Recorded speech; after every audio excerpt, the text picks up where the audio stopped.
Welcome to episode 29 of the Animorphs Read Along broadcast. Today we are talking about book 25, The Extreme.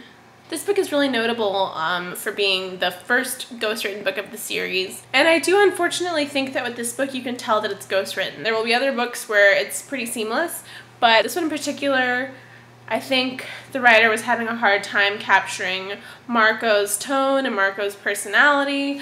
I've heard this book described as like one of the road trip books. You know, this is the Animorphs going off on an adventure away from home, similar to book 11 with the rainforest, or book 18 with the planet Lyra. This time they're going to the Arctic. This was actually one of my favorite books when I was a kid, and I don't know if it was because I wasn't aware that it was ghostwritten and I'm just overthinking it, or if it was just because I was a younger reader, but this time this book really was not one of my favorites. Basically, they find out that the Yeerks have this base up at like the North Pole, and they're trying to turn any body of water into a Yeerk pool. And this would be a hugely devastating blow to the Animorphs because the pool is the Yeerk's biggest weakness. They're going to investigate this base, but they have no idea where it is, and therefore they have no idea how long they're going to be away from home. So the Chi actually fill in for them while they're gone, and I think in the end they're gone a couple days. They wind up sneaking aboard a ship via Visser 3's feeding grounds, and they go up into the North Pole, and they're kind of stranded there for like a day or two,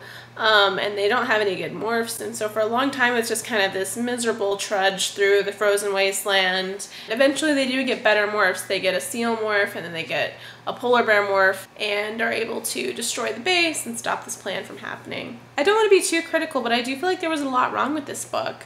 I feel like the pacing was really strange. Like, they spend so much time just walking around in the snow, and then the actual part where they destroy the base almost feels like a footnote. I thought the Venber storyline was totally unnecessary and pointless and forgettable. I actually like the idea of the Animorphs being stuck in the Arctic wilderness. I'm totally on board with all of that, but the Venber thing was just so pointless.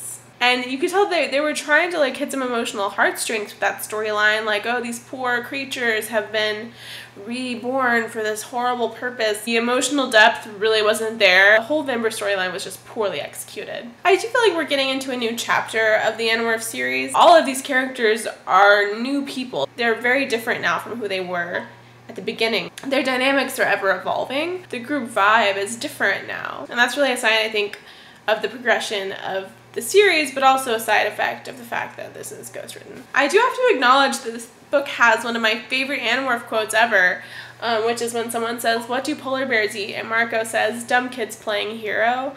Like, that may or may not be my email address. That would be another perfect Animorphs t-shirt, actually. Dumb kids playing hero. One thing I did like about this book was the banter between Axe and Marco, because I don't know, I'm always concerned for Axe. I'm like, is Axe really a part of the group? The whole alien thing is a pretty big barrier for him.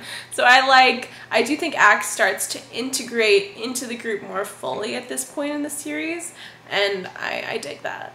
One of the character moments that I'm not even sure how I feel about, because once again I feel like it's reducing these characters to like almost stock individuals a little bit, and I'm not really sure what the point of it was, but they're starving and they're talking about eating the leftovers of a seal or something. Everyone's kind of like, "Cassie, are you okay with this?"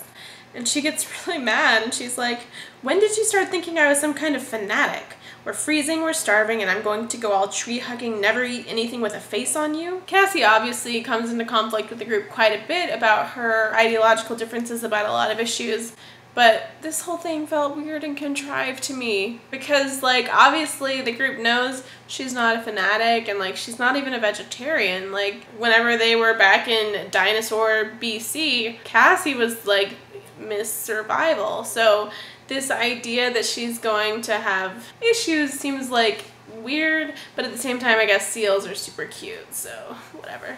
I hate to just sit here and complain about this book, but it really wasn't one of my favorites. I love the idea for the story. I love when the Animorphs get sort of swept away from their real lives. I think that's cool and interesting and intense. But yeah, something about the execution of this book left me desiring more. So yeah, those are all my thoughts about Animorphs number 25, The Extreme. I don't know if I'm being way too hard on this book, but it did not rub me the right way this time, and it was really a book that I was looking forward to. It is what it is. But the next book in the series is book number 26, The Attack. If you want to keep up with this read along, subscribe to this channel or follow me on Twitter, and I will see you on Monday.